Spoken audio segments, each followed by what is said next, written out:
Assalamualaikum warahmatullahi wabarakatuh.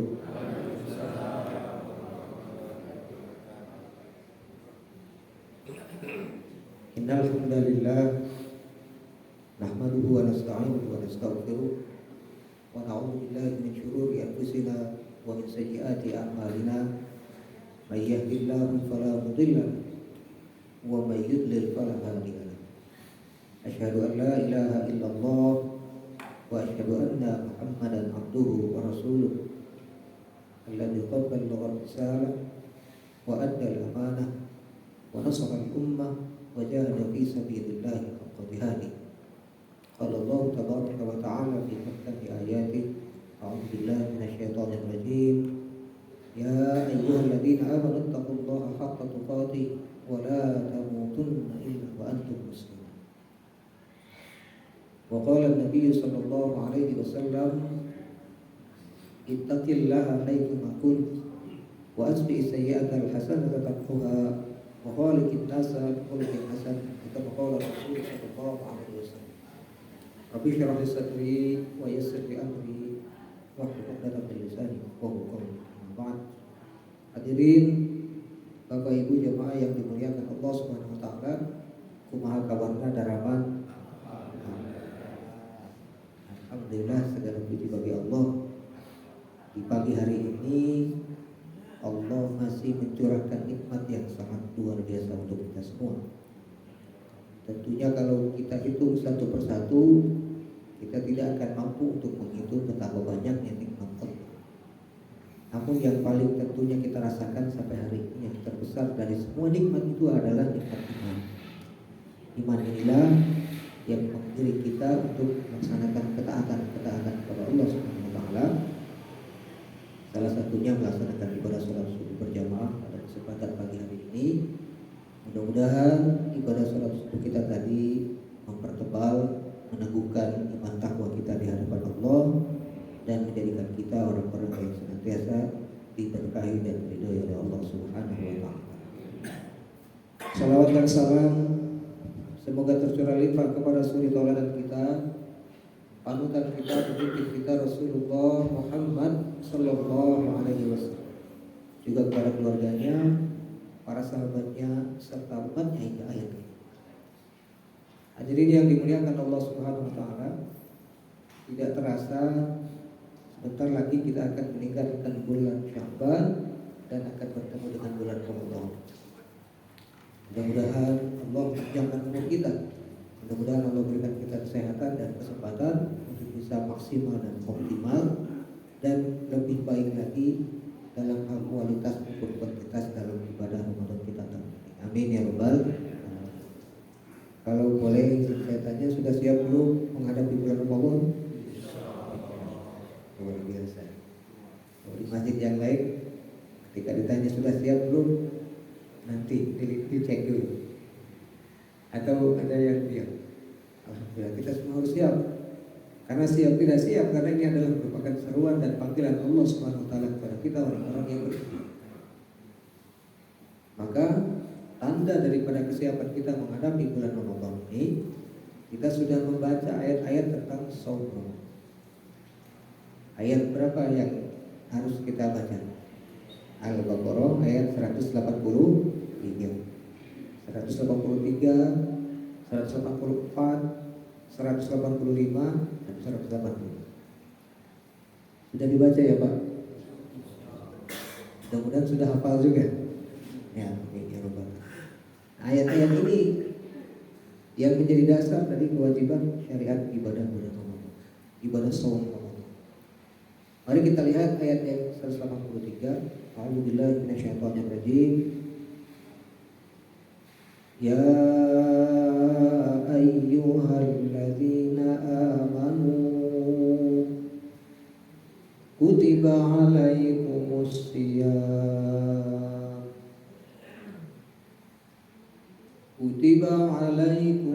shiyam kama kutiba alal ladzina min qablikum la'allakum tattaqun. Ini ayat 183. Ya ayyuhalladzina, wahai orang-orang bahasa Al-Quran, ya ayyuha disebut dengan adatul nida, yang artinya untuk memanggil, untuk menyebut. Ya ayyuha. Kalau satu orang saja atau kita sudah kenal orangnya, cukup dengan kata ya. Ya Ali, ya Ahmadu, ya Muhammadu. Itu kalau satu orang. Tapi kalau banyak yang diseru, yang dipanggil, ya yang diajak komunikasi, Allah SWT menggunakan kata ya ayyuha. Karena setelahnya adalah isim mausul atau kata sambung yang menunjukkan orang banyak. Alladzina. Ya ada tuh tidaknya ya ayyuha, ya alladzina amanu, orang-orang yang beriman itu namanya munada.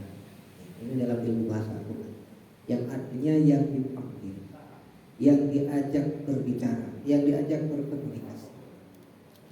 Ya ayyuhalladzina amanu, wahai orang-orang yang beriman. Sehingga ibadah Ramadan ini akan terasa keistimewaannya apabila di dalam diri orang itu ada iman. Maka kalau tidak ada iman, tidak ada bedanya dengan bulan-bulan yang lain. Secara fisik kita lihat sama saja, tidak ada perubahan. Matahari masih terbit dari sebelah timur, tenggelam di sebelah barat. Kemudian waktu-waktu hari-hari kita mungkin juga biasa saja atau sama saja. Tetapi yang mengistimewakan bulan Ramadan ini adalah adanya iman dalam diri. Karena itu Allah Subhanahu wa taala menyeru tentang kewajiban ibadah saum Ramadan ini hanya bagi mereka-mereka yang dalam dirinya memiliki iman kepada Allah Subhanahu wa taala. Ya ayyuhalladzina. Maka nikmat iman inilah yang membedakan. Ya. Siapa di antara mereka umat manusia itu yang selamat, yang tidak selamat, yang nanti akan mendapatkan kebahagiaan dan tidak akan mendapatkan kebahagiaan, yang dia nanti akan dimasukkan ke dalam surga atau sebaliknya dimasukkan ke dalam neraka. Faktor penentunya itu adalah iman. Ya, makanya orang yang beriman dalam Al-Quran disebut mukmin. Yang tidak beriman, perbedaannya sedikit saja, hanya ada kata tidak saja. Tidak beriman itu disebut dengan kafir. Yang pura-pura beriman padahal dia tidak beriman disebut dengan munafik. Hanya 3 itu saja tipologi manusia dalam Al-Quran. Maka pilihannya hanya satu bagi kita, yaitu memilih jalan orang-orang itu mukmin. Maka segala perintah dalam Al-Quran, larangan dalam Al-Quran, kalau perintah itu kita laksanakan, kalau larangan itu kita jauhi dan kita tinggalkan karena faktor iman. Maka ketika ada kewajiban puasa Ramadan, ya maka kita laksanakan, kita taati dan kita istimewakan karena ada iman. Ya ayyuhalladzina kutiba alaikumusiyam, telah diwajibkan atasmu berpuasa. Kutiba kalau dalam kata-kata sehari-hari dalam bahasa itu berasal dari kataba. Kataba artinya menulis. Kataba yang tubuh kitabatan. Wa huwa katibun wa dzaka maktubun. Menulis. Orang yang menulis disebut katib. Ya, tulisan disebut kitab, kutub. Ya. Nah, maksud daripada kataba kemudian diubah menjadi kutiba ini, dicatat, tulis, ditetapkan hukumnya. Makanya para ulama tafsir, ya, contoh yang paling sederhana misalnya yang kenal di masyarakat kita, tafsir Al-Jalalain, ya, Imam Al-Jalaluddin Mahalli dan Imam Jalaluddin Suyuti menerjemahkan atau menafsirkan kata kutiba itu dengan padanan kata sinonimnya furido. Kutiba furido, maksudnya telah ditetapkan, dicatat kewajiban atau hukum kewajiban puasa. Kutiba, ya.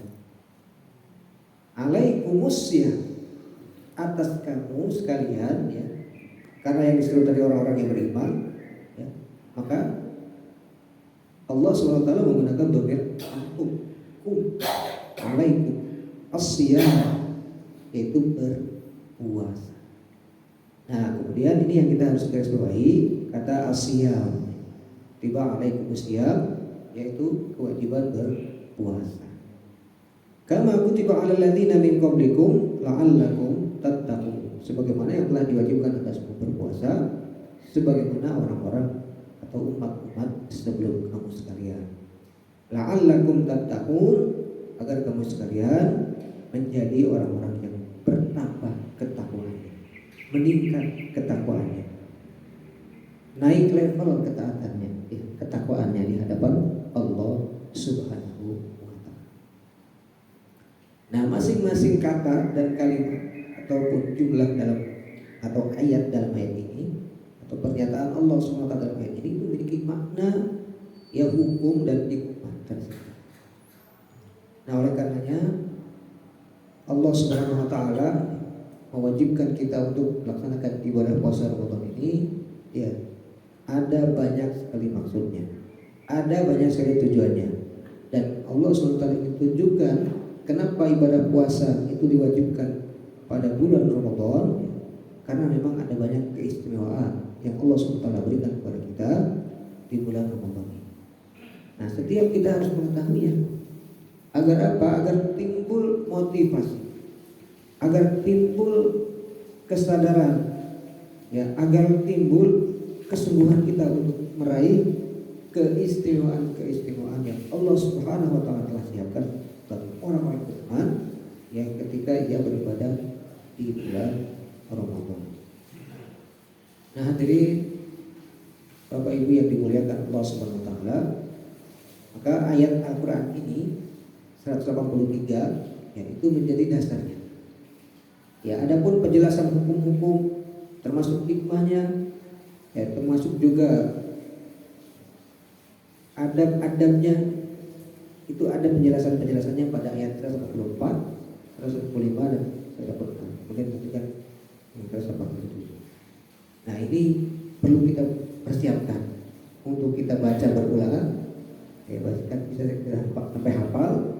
Kemudian ya nanti kita ada dorongan atau motivasi untuk mempelajari hukum atau ketentuan-ketentuan, ya, pelaksanaan ibadah puasa di bulan Ramadan. Nah, selain ayat Al-Quran yang mendasari ibadah kita di bulan Ramadan ini atau kewajiban puasa di bulan Ramadan ini adalah hadis Nabi Muhammad Sallallahu Alaihi Wasallam. Ya, yang mungkin kita sering mendengar ada kitab namanya Al-Arba'in An-Nawawiyah. Al-Arba'in An-Nawawiyah, 40 hadis yang disusun oleh Imam An-Nawawi.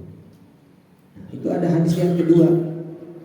Ya, setelah hadis tentang niat, ada yang keduanya, ada hadis yang kedua tentang maratib di tingkatan agama. Ya.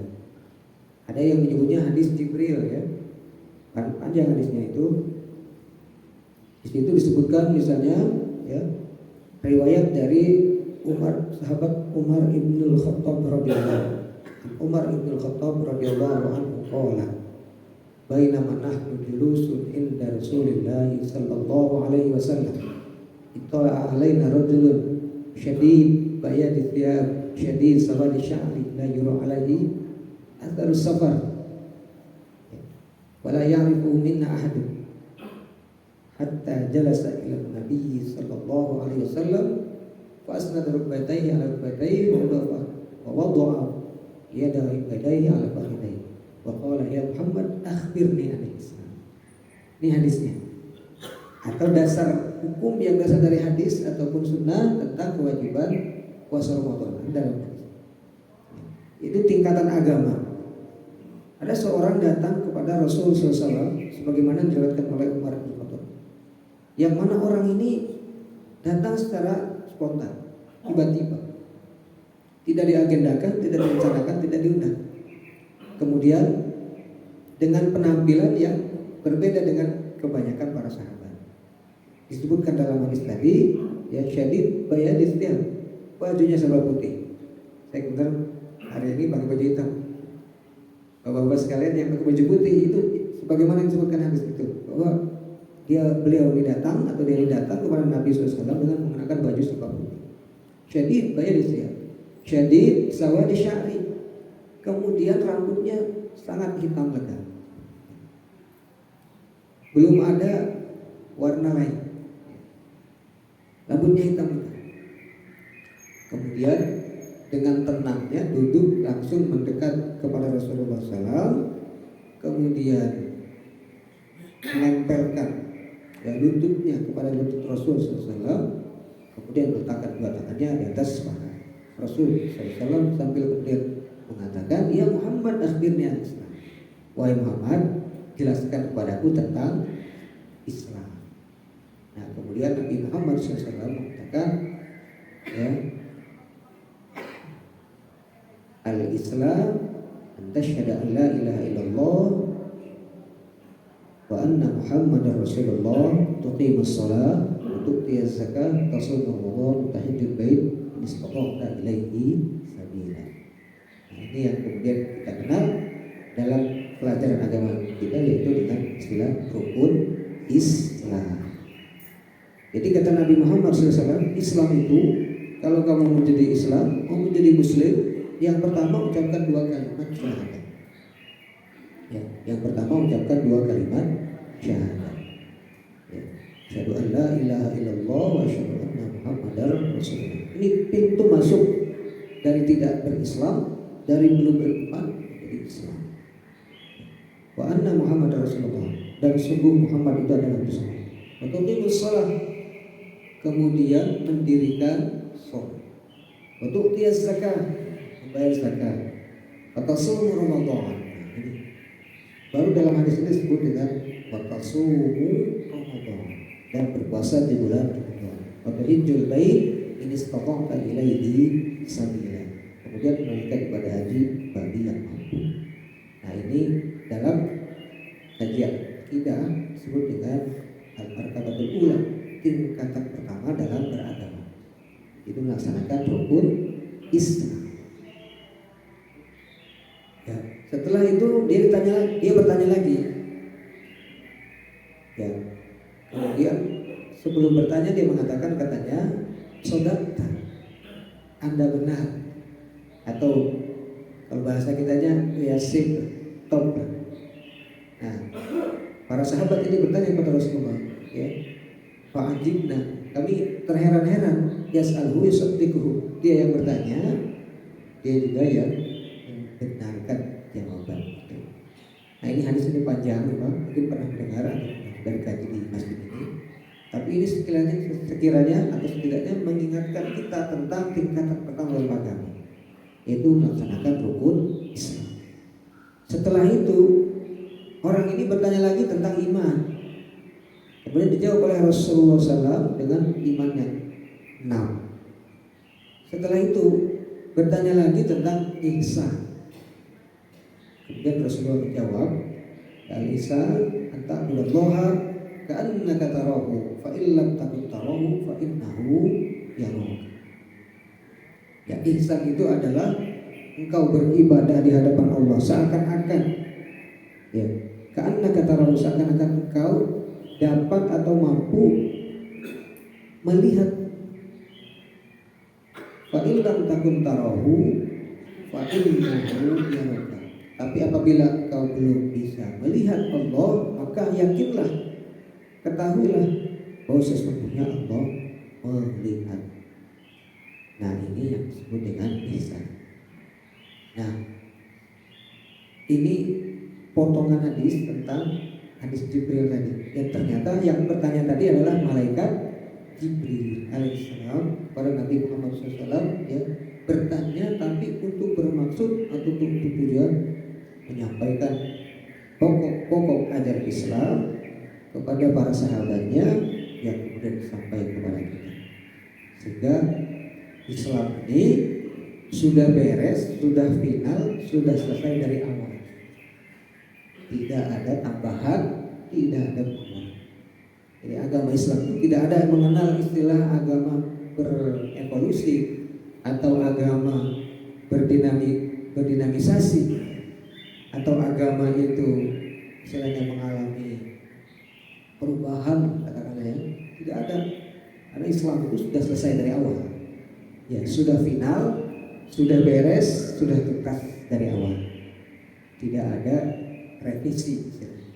Pokok-pokok dasar keislaman itu tidak ada revisi. Dari awal malaikat Jibril bertanya kepada Nabi Muhammad SAW tentang rukun Islam yang dijawab dengan 5 perkara tadi, ya selesai.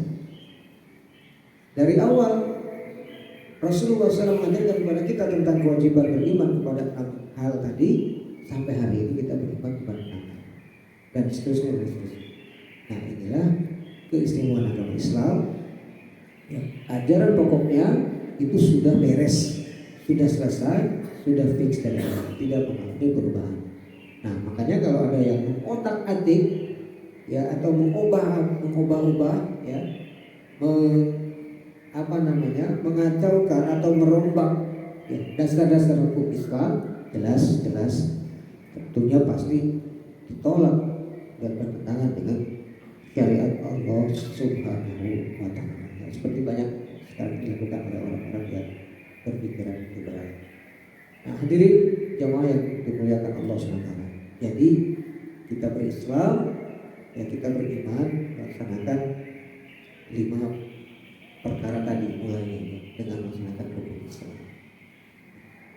Nah, makanya kita bersyukur ya, pokok-pokok ajaran Islam ini sudah sangat jelas, ya sudah sangat clear dari awal bahwa untuk menjaga meneguhkan Islam kita, iman kita dengan melaksanakan rukun Islam yang salah satunya adalah melaksanakan ibadah puasa di bulan Ramadan. Nah, oleh karena itu ya, bahasa ya, ini bahasa komunikasi dalam dakwah ya, sehari-hari. Kadang-kadang ada yang menggunakan istilah rukun Islam ini dengan menggunakan istilah 5 perkara. Tapi bagi orang yang mungkin baru masuk Islam atau non Muslim yang baru kemudian masuk Islam jadi mualaf, melaksanakan 5 perkara ini berat. Makanya bahasanya jangan 5 perkara, 5 proyek. Begitu ada orang yang baru masuk Islam, mau dikasih tahu bahwa setelah Anda punya iman, Anda masuk Islam, Anda nanti akan melaksanakan 5 perkara. Nah, kebetulan yang masuk Islam ini ternyata dia seorang yang bergelut di dunia hukum. Ya, dia mengatakan, Pak, jangankan 5 perkara, 1 perkara aja berat katanya. Makanya jangan 5 perkara, 5 proyek. Proyek dalam arti proyek ibadah, ya, proyek amal soleh di hadapan Allah Subhanahu wa Ta'ala. Ya. Nah, kewajiban puasa Ramadan itu ditetapkan oleh Allah dalam Al-Quran di surah Al-Baqarah ayat 183 dan diteguhkan atau dikuatkan oleh hadis Rasulullah SAW ya dalam hadis Jibril tentang bangunan atau fondasi Islam. Nah, oleh karena itu ketika Allah Subhanahu wa Ta'ala memberikan kepada kita kesempatan, yang memberikan kita waktu kembali atau kesempatan kembali untuk beribadah di bulan Ramadan ini, mari kita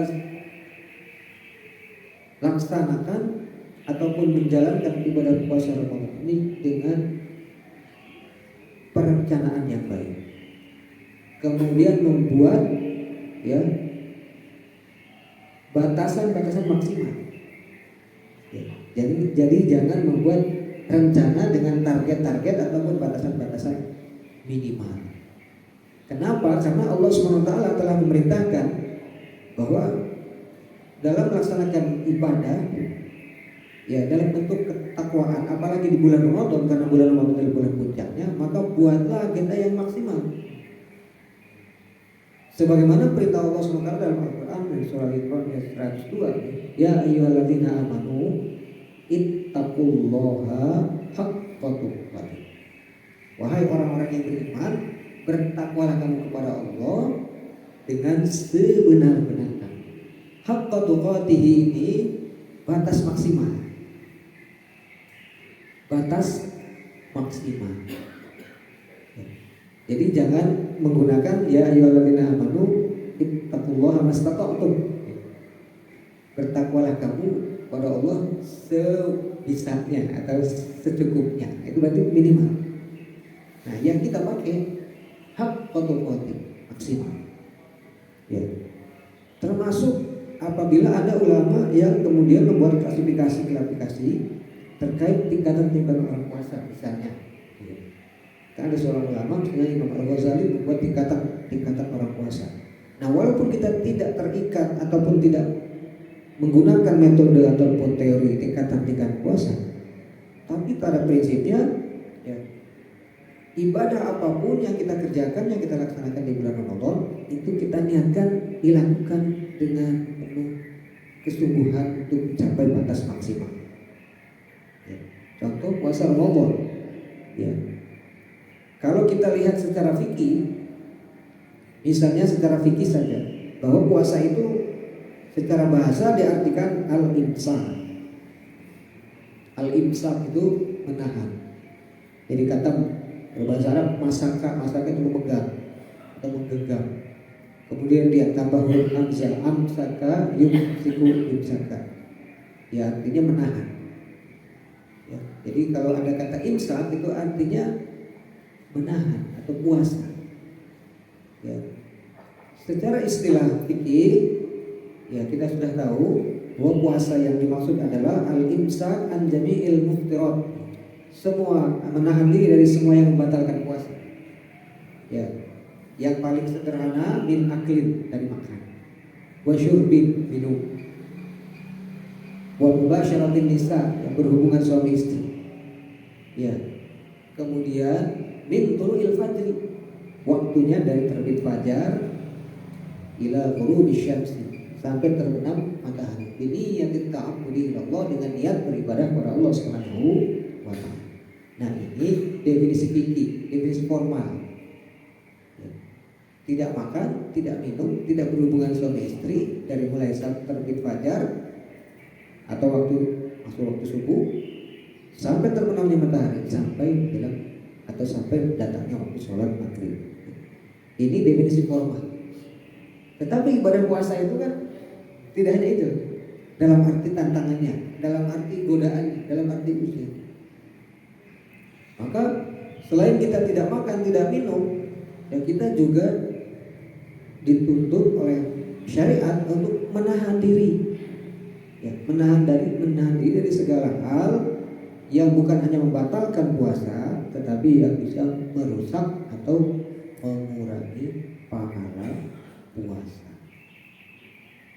Nah, hadirin jamaah yang dimuliakan Allah SWT, maka ibadah puasa ini ya kita niatkan bukan hanya tidak makan tidak minum ya, secara definisi formal, atau tidak berhubungan suami istri ya, di siang hari di bulan Ramadan ya, tetapi memuasakan anggota tubuh kita, mata kita, telinga kita, tangan kita, lisan kita, itu dipuasakan atau ditahan ya, sehingga kita tidak terkena ya teguran Rasulullah SAW dalam hadis yang masyhur yang viral itu, kam min shaimin rubba shaimin laisa lahu min siyamihi ilal ju'. Banyak orang yang puasa tapi puasanya hanya menghasilkan lapar dan dahaga, atau haus dan lapar saja. Karena apa? Karena puasa matanya tidak puasa, telinganya tidak puasa, ya, lisannya tidak puasa, anggota tubuhnya tidak puasa. Nah, ini yang harus kita jaga. Ya. Maka keistimewaan bulan Ramadan adalah salah satunya kita punya kesempatan untuk menjadikan diri kita mampu untuk menahan diri. Yang tadinya boleh, tidak boleh. Yang tadinya kita tidak butuh, tapi kita butuh. Tidak boleh dalam arti misalnya ya, biasanya kita boleh sarapan pagi di bulan Ramadan, kita tahan, ya kita tidak sarapan pagi. Yang tadinya kita tidak butuh makan di jam 2, jam 3, tapi kita dianjurkan untuk makan. Ya, padahal kita tidak butuh makan di jam segitu, tapi karena ketaatan, karena ibadah kita laksanakan, yaitu makan di waktu sahur. Nah, ini jadi kesempatan kita di bulan Ramadan, kita menahan diri ya dari hal yang biasanya kita lakukan. Sebagaimana tadi misalnya Imam Al-Ghazali ya, ini disebutkan dalam kitab Bidayatul Hidayah ya, anggota tubuh yang sangat berpotensi melakukan kemaksiatan ataupun dosa. Ya. Di antaranya mata. Ya, mata saja. Mata ini kata Imam Al-Ghazali, dia akan jatuh pada perbuatan dosa apabila satu melihat sesuatu yang bukan haknya, ya bukan istilahnya miliknya, gitu. Dalam arti melihat lawan jenis, ya laki-laki melihat perempuan atau perempuan melihat laki-laki yang bukan haknya dengan syahwat. Jatuhlah matanya dalam pandangan matanya dalam perbuatan dosa. Baik itu yang diam, gambar maupun yang bergerak. Ini kita yang bergerak. Makanya kita harus hati-hati dengan handphone. Karena handphone ini semuanya isinya kebanyakan gambar ya. Selain teks itu gambar. Videonya, gambarnya dan sebagainya. Yang kedua, mata kita itu jatuh pada perbuatan dosa apabila dipakai untuk melihat saudara kita, saudara muslim dengan pandangan merendahkan. Dengan pandangan merendahkan, artinya dia merasa lebih hebat, lebih tinggi dari saudaranya. Kemudian dia melihat saudaranya itu lebih rendah dari dia. Memandang saudaranya lebih rendah dari dia, itu jatuhlah pandangan matanya dalam perbuatan dosa. Yang ketiga, kata Imam Al-Ghazali, mata kita itu akan jatuh pada perbuatan dosa kalau dipakai untuk ya mencari atau melihat untuk mencari dari kesalahan ataupun aib kekurangan orang lain.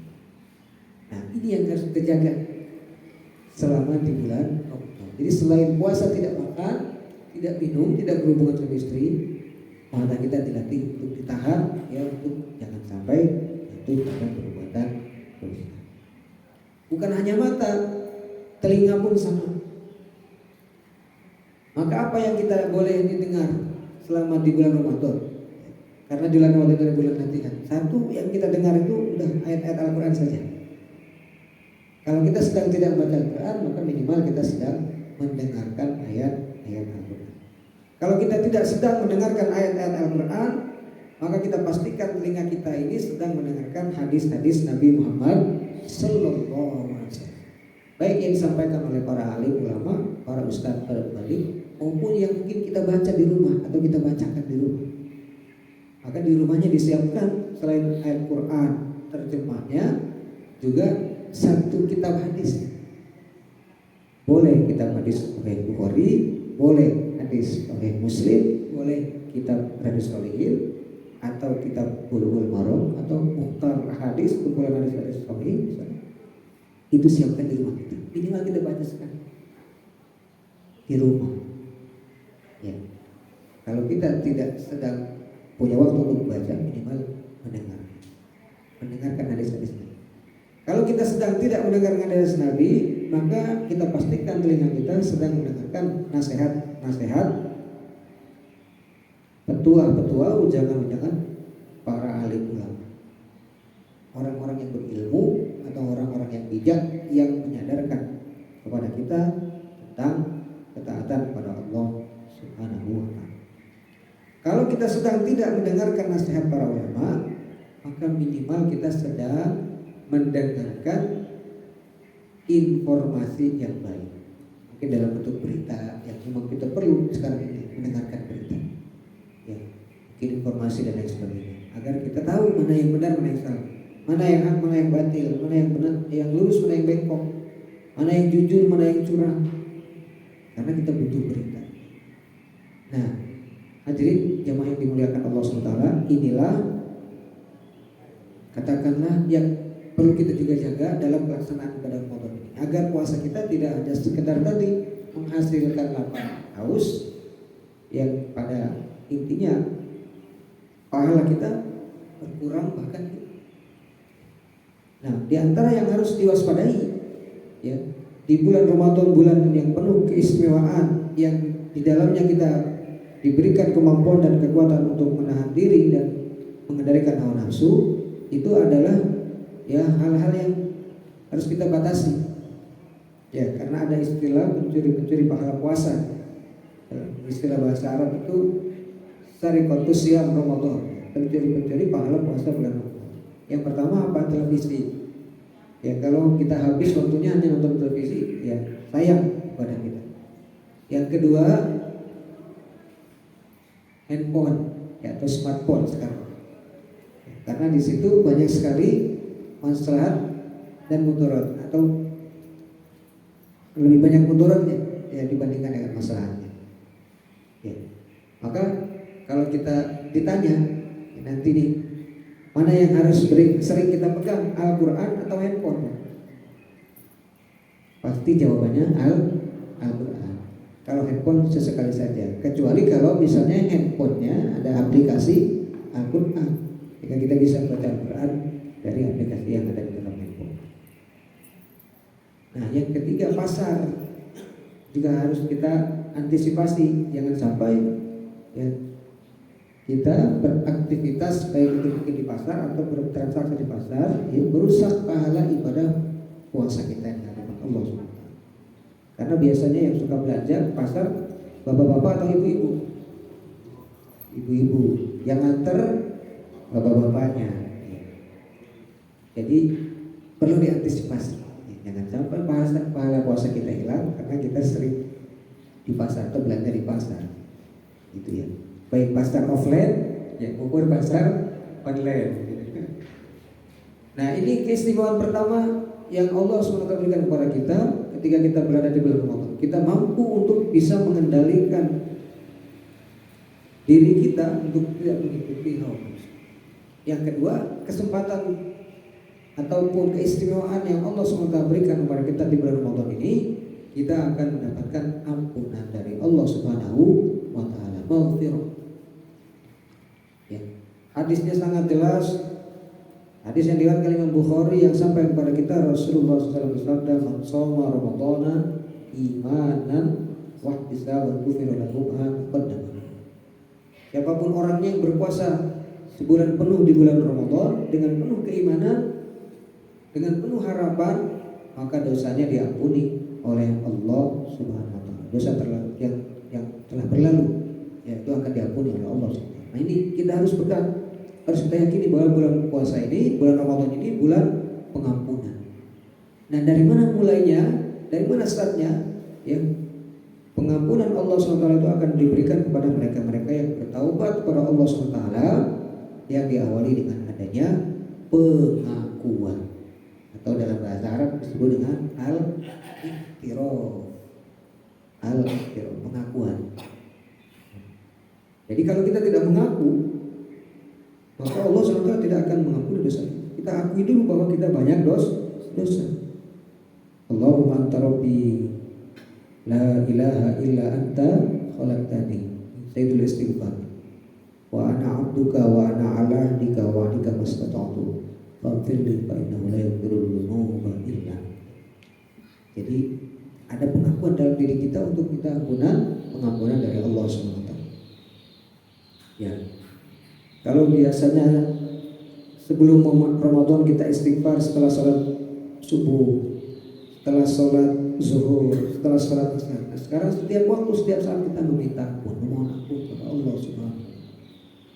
Bahkan ada seorang alim, ya, menggubah satu puisi yang sangat terkenal, ya, sangat viral di dunia termasuk di Indonesia, yang isinya adalah pengakuan. Ilahi lastu lil firdausi wala aqwa ala naril jahim. Ilahi Tuhanku, lastu lil firdausi, aku ini tidak pantas, tidak cocok masuk ke dalam surga firdaus. Wala aqwa ala naril jahim, tapi aku juga tidak kuat kalau dimasukkan ke dalam neraka jahanam. Dulu wazan bisa itu. Waktu berikutnya itu dzunubi mislu a'dadir rimah. Fahabli taubatan waqtu. Dosaku itu bertambah setiap hari seperti buih pasir di lautan. Butiran pasir di lautan. Ya, wazan bisa itu kayak batimari, dan dosaku itu bertambah. Bagaimana aku menang? Ini pengakuan. Jadi kalau kita tidak mengakui, maka Allah tidak akan mengampuni dosa. Kita akui dengan istighfar, dengan mohon ampun kepada Allah. Kemudian ada juga satu syair, ya nafsi la taqnuti zallatin azumat. Innal kaba'ira bil ghufrani kalamani. Yang artinya begini, wahai jiwaku, wahai diriku yang bercermin. Ini dalam mungkin doa muhasabah atau munajat yang di hadapan Allah. Ya nafsi la taqnut. Janganlah engkau merasa putus asa atau dari rahmat Allah SWT, atau putus harapan dari rahmat Allah SWT, dari ampunan Allah SWT. Anzalatin azimah, dengan bertambahnya ataupun membesarnya setiap kesalahan-kesalahan kecil. Artinya ada orang yang menganggap satu kesalahan kecil itu kecil, tapi kemudian kalau dia tidak akui itu dan tidak sadar bahwa itu ada kesalahan di hadapan Allah, kebiruan di hadapan Allah, nanti tiba-tiba lama-lama menjadi dosa. Anzalatin innal kaba'ira bil ghufrani kalam. Nah, dosa besar saja dengan meminta ampun kepada Allah SWT itu bisa berubah menjadi seperti nilainya dosa kecil. Jadi kita jangan melihat satu perbuatan itu kecil besarnya, ya, ataupun enteng beratnya dengan entengnya di hadapan kita, diri kita, ya, apabila kita tidak kembalikan kepada Allah SWT. Jadi dosa kecil, dosa besar itu harus kita jauhi dan kita tinggalkan karena kita ingin mendapatkan ampunan dari Allah Subhanahu wa taala. Nah, Ibu Bapak hadirin yang dimuliakan Allah SWT, ini kesempatan bagi kita untuk melakukan atau mendapatkan ampunan daripada Allah Subhanahu wa taala. Karena kalau kita tidak mendapatkan ini, ya sebagaimana dalam hadis yang lain dikatakan, waman hurim hurim. Siapa yang tidak bisa melakukan ataupun mengambil kesempatan pertaubatan di hadapan Allah di bulan Ramadan, ya maka dia juga tidak akan mendapatkan ampunan dari Allah Subhanahu wa taala. Yang terakhir, kesempatan yang kita bisa dapatkan sebagai keistimewaan bulan Ramadan adalah syahrut tazkiyah. Bulan Ramadan ini bulan pensucian. Pensucian dari dalam konteks apa? Dalam konteks diri kita secara individu, secara pribadi, maupun dalam konteks kehidupan keluarga. Karena harus kita akui kualitas ibadah puasa kita secara pribadi pasti ada kait mengaitnya dengan kualitas kehidupan di tengah keluarga. Kalau keluarga kitanya dalam tanda kutip, mohon maaf misalnya sedang tidak harmonis, ya, maka bisa nggak kita puasa dengan tenang, dengan khusyuk, dengan penuh pengharapan pada Allah? Saya yakin benar. Makanya mari kita jaga kehidupan keluarga kita, karena secara individu kita tidak akan terpisah dari kehidupan keluarga. Maka mudah-mudahan yang dengan pensucian jiwa, ya dimulai ya dengan beribadah atau memperbaiki kualitas ibadah sama-sama, maka insya Allah dari individu akan memperbaiki keluarga dan juga akan memperbaiki keadaan masyarakat dan umat. Nah, karena bulan Ramadan ini memang benar adalah tazkiyah dari pensucian. Ya, pada aflah man zakkaha wa qad khaba man dassaha. Sungguh beruntung orang yang bisa mencucikan jiwanya, dirinya di hadapan Allah, dan merugi orang yang mengotorinya. Maka kita tidak bisa berharap besar-besar dulu. Ya, ingin menjadikan katakanlah bangsa dan negara ini istilahnya sesuai ataupun sejalan gitu dengan idealisme kita sebagai seorang muslim. Kalau tidak real kita perbaiki itu dari kualitas individu, kualitas keluarganya, kualitas masyarakatnya. Maka kuncinya kata Allah SWT dalam Al-Quran surah Al-A'raf, ya, walau anna ahlal qura amanu wattaqau fafatahna alaihim barakatin minas samaa'i wal ardh. Sekiranya satu penduduk, satu bangsa, satu negara itu mereka beriman dan bertakwa kepada Allah SWT, maka kami akan bukakan kepada mereka pintu-pintu keberkahan baik dari langit maupun yang datang dari bumi. Nah, alhamdulillah ya kita baru saja melaksanakan perhelatan agenda 5 tahunan negara kita ataupun bangsa kita. Ya mudah-mudahan ya Allah SWT ya, mendengar doa-doa kita semuanya. Ya, kita pasti berharap berdoa pemimpin kita ke depan ini yang baik atau yang tidak baik, Pak? Pasti yang baik. Yang menghadirkan istilahnya kebaikan-kebaikan ataupun perbaikan-perbaikan untuk urusan duniawi dan ukhrawi, atau yang hanya duniawinya saja. Duniawi dan ini yang paling penting. Maka mudah-mudahan doa kita ini didengar oleh Allah SWT apapun hasilnya. Ya, inilah yang menjadi harapan kita, bahwa Allah tidak akan keliru. Kalau umat Islam ini mayoritasnya adalah sudah beriman dan bertakwa kepada Allah, maka akan juga diberikan pemimpin yang beriman dan bertakwa kepada Allah Subhanahu wa taala. Tapi kalau sebaliknya, ya kita harus bersabar sampai Allah memenuhi janjinya. Saya kira ini untuk pengajian pada kesempatan subuh hari ini di akhir bulan Sya'ban menjelang datangnya bulan Ramadan. Mudah-mudahan ibadah saum kita tahun ini bertambah baik ya, dan juga bisa meningkatkan iman takwa kita kepada Allah Subhanahu wa taala. Ya insyaallah mungkin sepakat puasanya awal Ramadan, tanggal 1 Ramadan ya. Ya, tanggal 1 Ramadan insyaallah. Demikian wallahu a'lam bishawab wa ilaihil marji wal ma'ab. Ya. Oh masih ada 15 menit. Ya baik. Maka mungkin kalau ada yang mau disampaikan. Enggak Pak? Waalaikumsalam. Banyak sekali memang yang menggoda kita di dalam bulan puasa. Ini sekarang ini lagi bulan kita ini lagi bulan suci. Bagaimana kalau kita menyampaikan share daripada berita-berita itu, betul beritanya nggak bilang bagaimana hukumnya lagi. Kemudian terima kasih. Assalamualaikum warahmatullahi wabarakatuh. Waalaikumsalam. Ya, ini salah satu godaan kita nih ya Pak ya. Di era informasi ini kan semua informasi masuk. Ya, makanya sebelum informasi itu kita keluarkan, kita share, ya, harus kita saring dulu. Saring sebelum sharing. Ya. Karena pasti kita tidak bisa membendung informasi yang masuk. Ya. Maka kita punya hak untuk memilih mana informasi yang benar yang tidak. Yang benar boleh kita share, boleh kita keluarkan sebagai bagian dari ibadah dakwah. Tapi kalau yang tidak benar, ya istilahnya kita share, tidak kita keluarkan. Karena prinsipnya kita diperintahkan oleh Allah SWT hanya berada dalam baris kebenaran atau bersama orang-orang yang benar, jujur. Wa kunu ma'as shodiqin.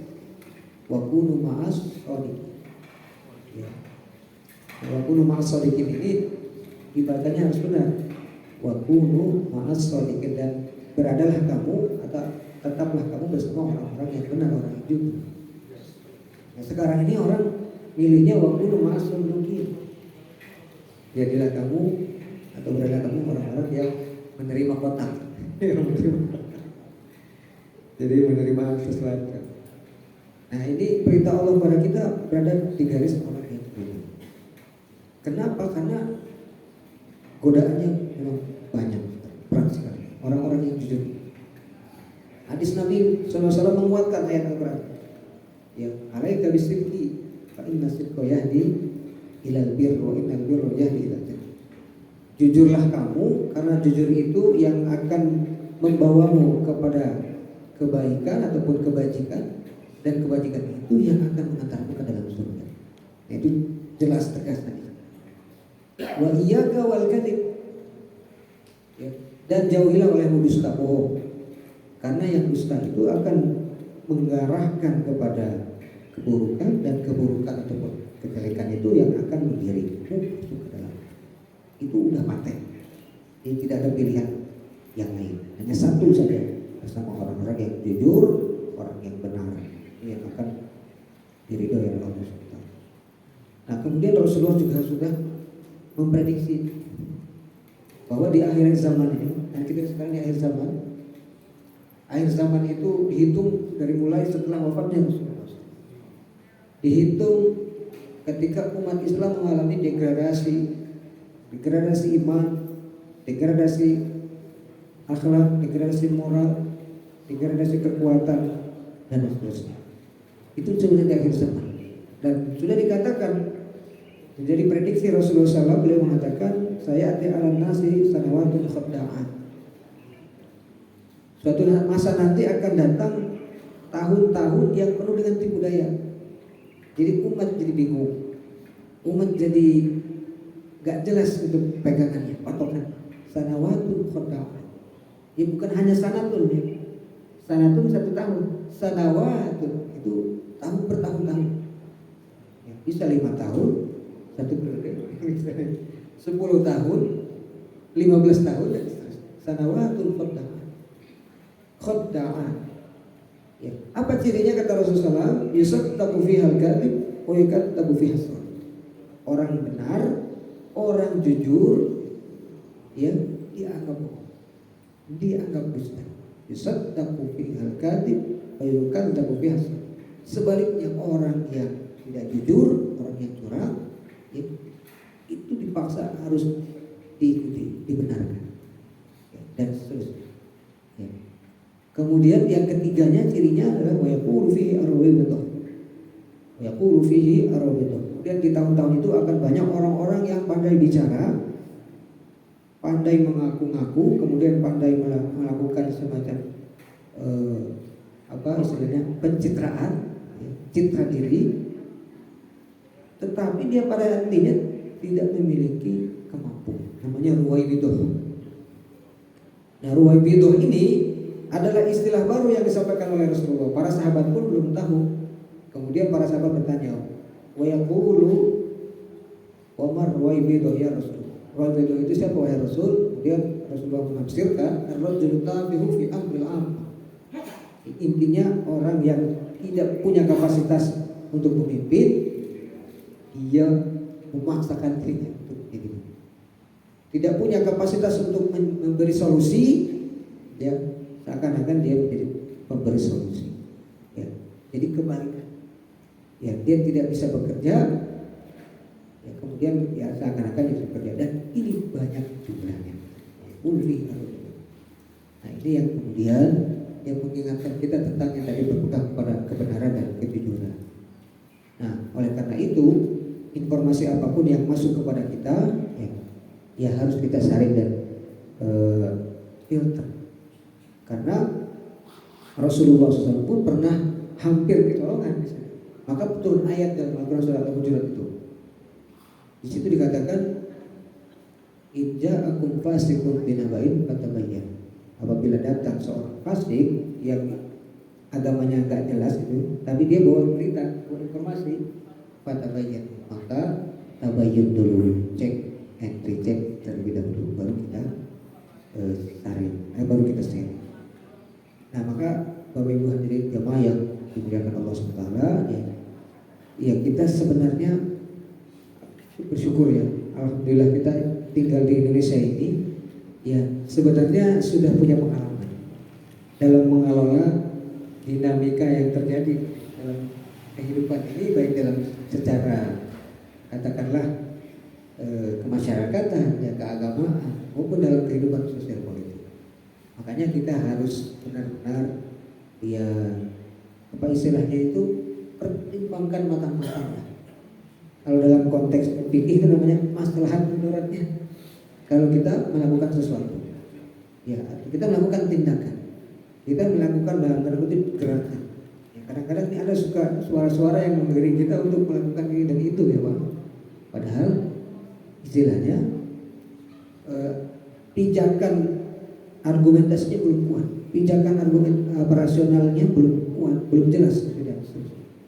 Makanya ada kaidah dalam ilmu usul fikih itu dikatakan darul mafasid muqaddamun ala jalbil maslahat.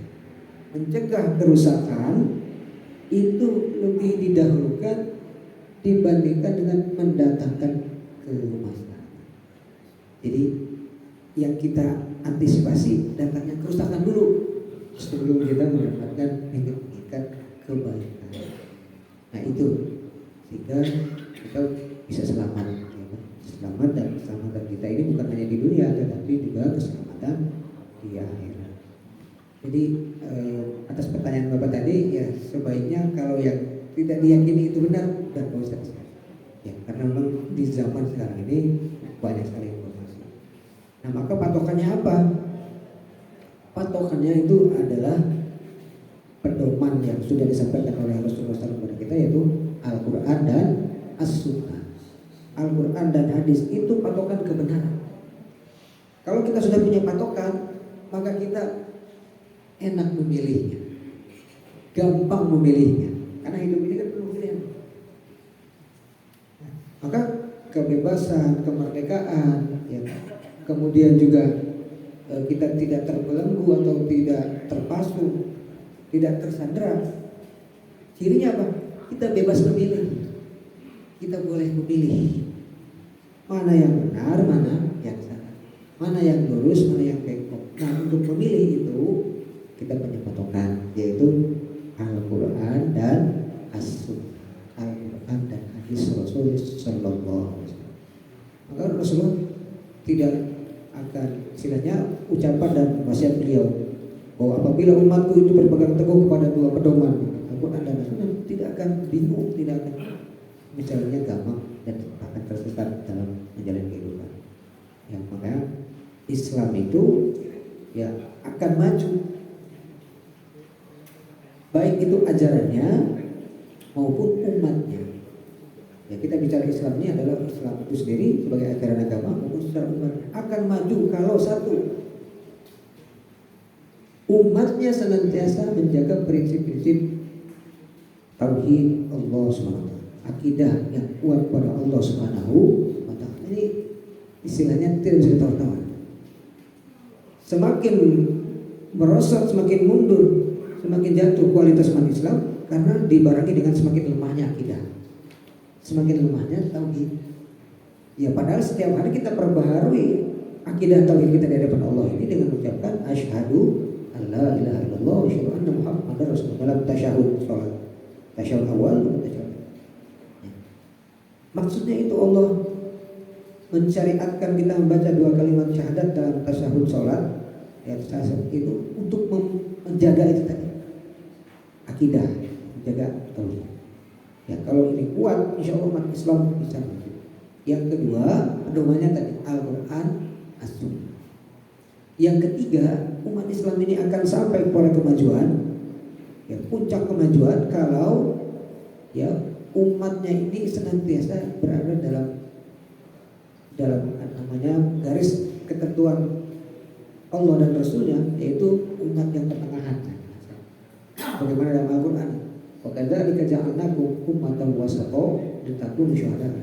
Dan demikianlah kami jadikan engkau wahai Muhammad umat yang pertengahan agar bisa menjadi saksi di tengah-tengah manusia. Jadi kita tidak boleh berlebihan, ekstrim kanan maupun ekstrim kiri, silahkan. Berlebihan tidak boleh. Kita diajarkan dalam hal menjalankan Islam ini pertengahan. Tidak boleh menambah-nambah, tidak boleh mengurang-urang. Ya. Dalam segala hal kita tidak boleh berlebihan. Ya, kita harus pertengahan. Ya.